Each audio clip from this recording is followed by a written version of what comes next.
Welcome to Above Par. I'm your host, Kathy Hartwood. I show you how to take more of your talent to the golf course without practicing harder, taking more lessons, or buying new equipment. I show you how to end the frustration of underperforming so you can start playing to your potential. This is where you are going to learn how to think above par so you can play below par. Let's get to it. Hello, my golf friend. Welcome back to Above Par. I'm super glad that you're here and listening. I just got back from Puerto Rico. That was the first time I've ever been to Puerto Rico. I was down there for a business conference over Memorial Weekend, and it was super fun. I had a great time. I love the people down there in Puerto Rico. If you haven't gone, it's a really cool and interesting island. Went down to Old San Juan and had dinner and did some salsa dancing.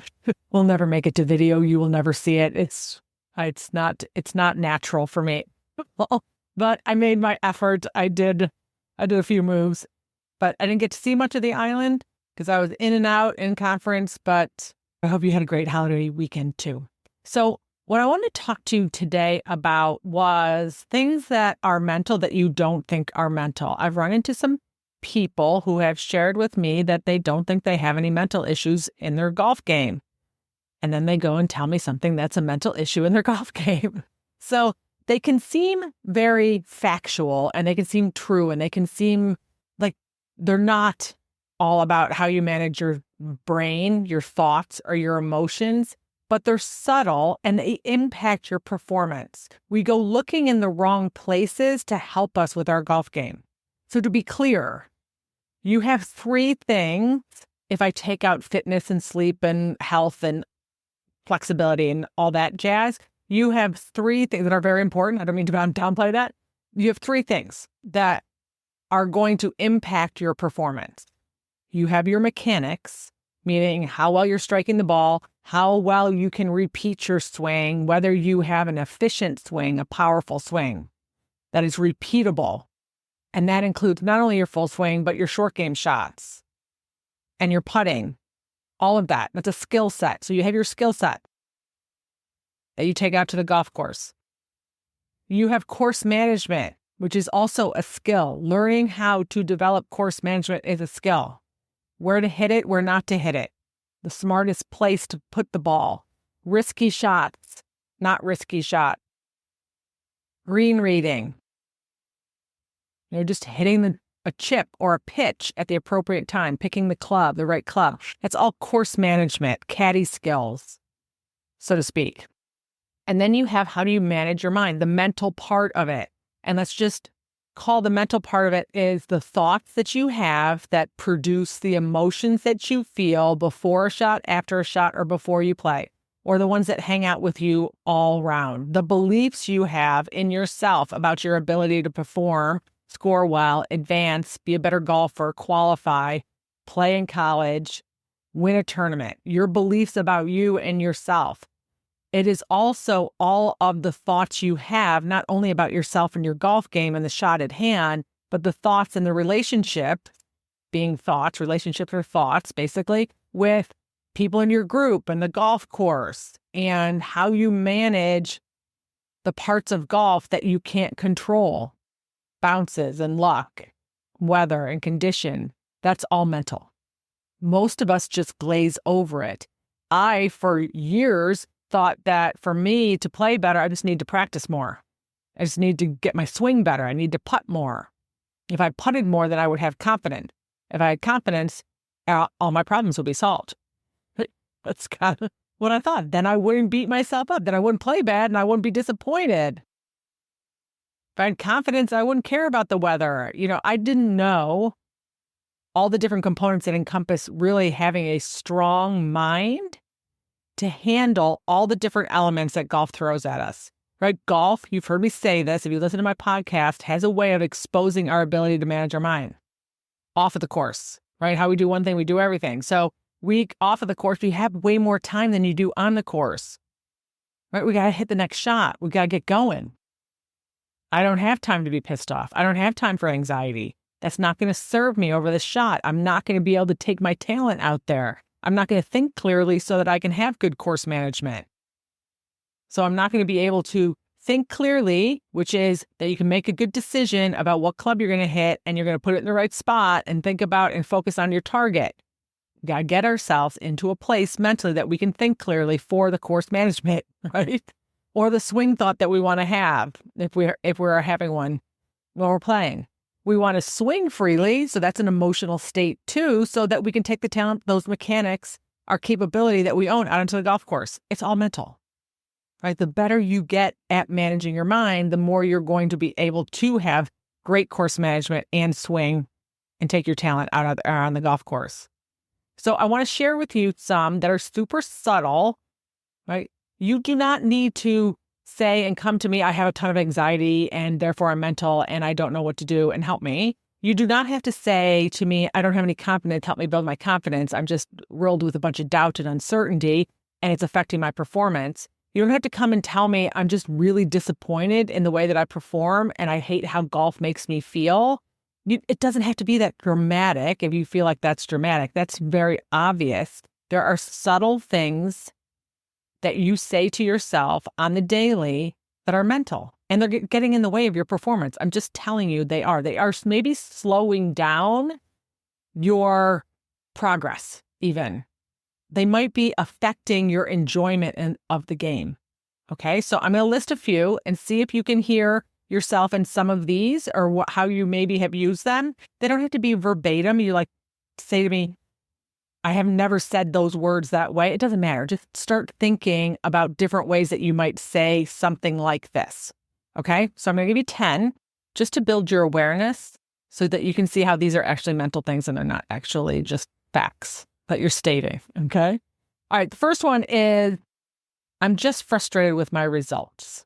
That's mental. Frustration is an emotion. Now, I'm not saying that we're not frustrated if we don't score well. I'm saying, how's that impacting your performance? Are you going out there and backhanding your golf game to produce a better result so you don't have to be frustrated anymore? If you think that your results are producing the frustration, then you are misguided. It is not your results that produce frustration. It's your thought about the results that produce frustration. So that can snowball on you if you don't nip that one in the bud. It's just not happening fast enough. As in, you're working really hard. You're putting in a lot of time and effort. You're taking the lessons. You're working on your swing, and it's not happening fast enough. You're not taking it out to the course fast enough. Can you relate to that one? Right? I get a lot of people who can relate to that one. That's impatient. And that's also effort. That's where you're scanning when you go out and play, looking for all the ways that it's not happening fast enough, and you're going to find them. Versus pivoting that into something and looking for evidence of the ways that things are working. Because when you start shifting and looking through a lens of the way things are working and that you are making progress, you will make more progress. You will attract more of that to your golf game and your experience on the course. All right, number 3, I've lost my confidence. I just need to practice more. Right? Has anybody said that? Hey, confidence is not produced on the range. Confidence is not at the bottom of a basket of range balls. Confidence is a state. It is an emotion. It is a feeling. It is not you hitting 10 shots in a row that curve the way that you want them to curve. All right, so I want you to differentiate capability with confidence. So sometimes we can lose our ability to hit shots and we want to go back to the range to get our ability back. But confidence is always available to you. And if you tell yourself that you do not have confidence and you won't have confidence until you see the ball curve a certain way on the range, then you are going to struggle on the golf course to tap into confidence when you need it. Right? And I'm not arguing that we just can create a little bit more certainty about our ability to produce a shot when we can see 10 in a row. Yes, you can buy into that. I get that. But it is important to know that the opposite of confidence is doubt or uncertainty. Okay? And that is not going to serve you on the golf course if you don't find different ways of things that you can do. What can I be confident in? Right? So confidence is not found at the bottom of a basket of range balls. I just don't trust my swing. Now, people will tell me this like it's a fact. Like it's just fact. I just don't trust my swing. Well, I promise you that's mental. If you stand over the ball and you have an 8-iron in your hand and you're aiming at a tucked pin and you're standing over thinking, I don't trust my swing, the chances of you hitting it on the green are pretty low. I'm just going to say, right? Because how do you swing when you don't have trust? Right? You're tentative. You steer it. You might guide it. You can decelerate. You second guess things. Right?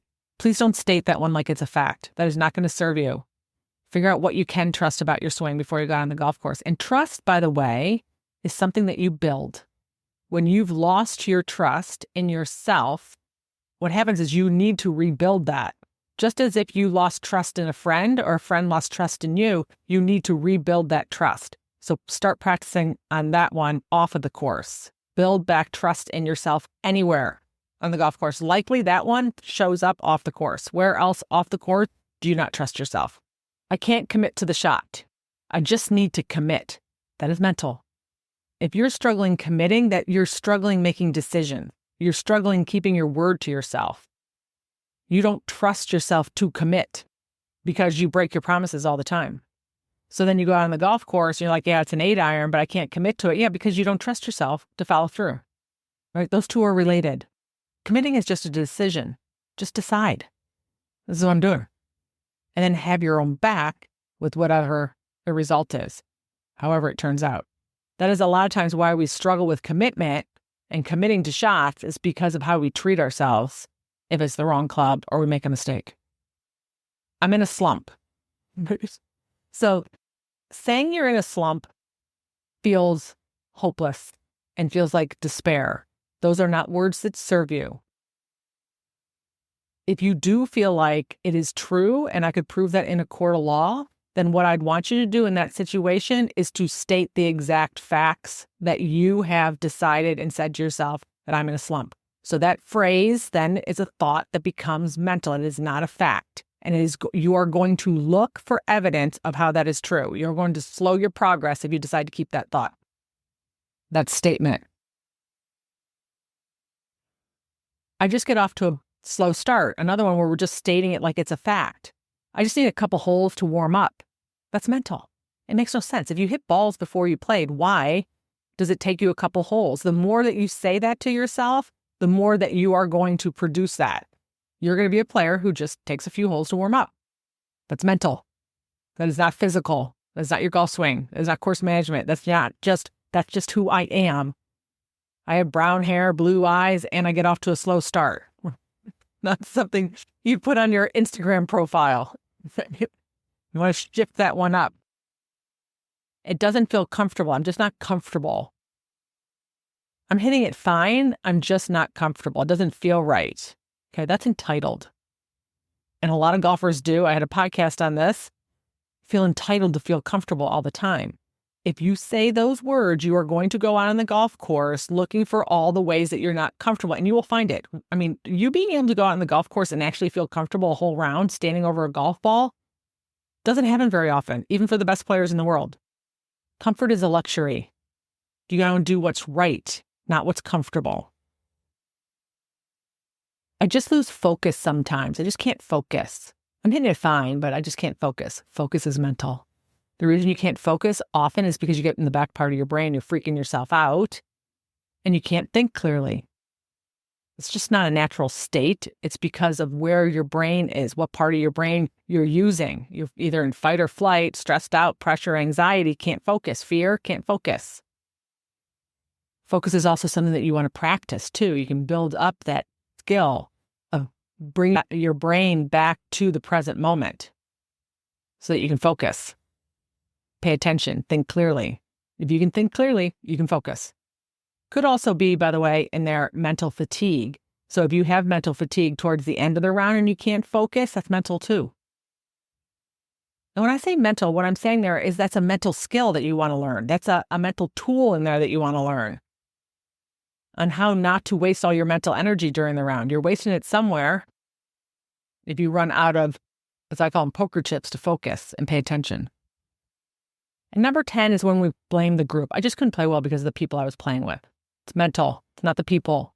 It's your ability to manage your mind around people. You want to be a player who says, I can play with anybody on any day, in any conditions, on any course. Bring it on. I know how to manage my mind. The minute you are at the effect of other people in your group and they're controlling you and how you're able to perform, that is mental management. And that's a skill. That's something you want to practice. And that's something that you want to be super aware of.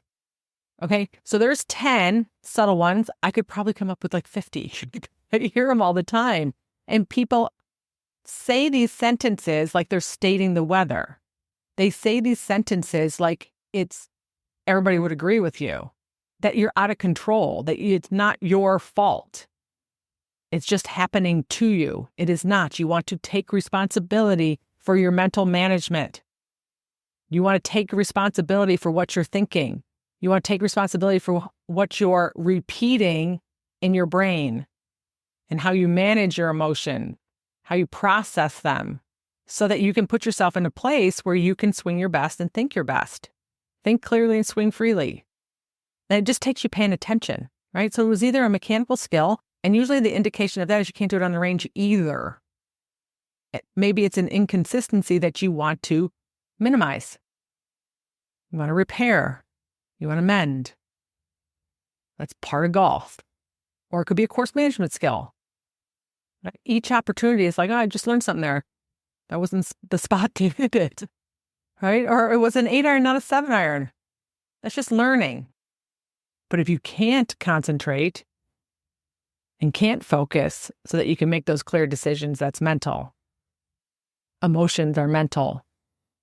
Crappy thoughts are mental. Your beliefs about yourself, that's all in the mental category, the mental bucket. All right, my friend? And that's stuff that you can find content to help you with any one of those on the podcast for sure. You just got to search through it. The answer is most likely here. If it's not, send me a note and I'll create a podcast on it.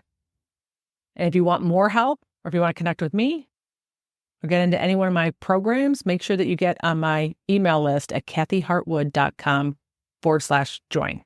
All right. Have a beautiful week, and I'll talk to you next Wednesday.